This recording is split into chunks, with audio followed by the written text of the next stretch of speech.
kiri ku recording mukama mukama fibazibwe nakiya twebazanyo byona byotukolera nebaza nti mukama ajja kudiza bannaye samwe namwe mutuyambye nnyo laba netuyine kule bukungu gwa mukama byona byetukulaze tumanye nti mukama yali kukozesa naye sababu lya kwatira ko tuli mu footing 10 okuka wansi 15 naye nsaba nti mukama ayongera okwesa ebyamaanyi ennyo abantu basanyufu nnyo saidi eno era bwe mwazi ayimba olima agamba nti ozana katonda yakozesa nze pasana sandi musanyufu nnyo kubanga watujja wala katonda akozesa abantu okuyamba abantu be naye mukama ali kukozesa okuyamba abantu be mama leke bamusanyufu nnyo akwagala nnyo era naye agambye nti olimu gwokola mulungi nnyo mwatujja mu nfuufu mutwala wangu nsaba mukama akuyimuse ani eri atumanyi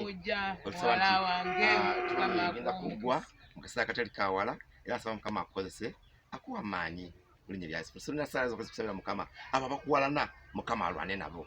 era abatakwagala mukama naye abakyawe osobola ofuna omukisa ogutali ku buyinike oyimusibwe mu ggwanga emirembe gyonna mukama akuwa omukisa.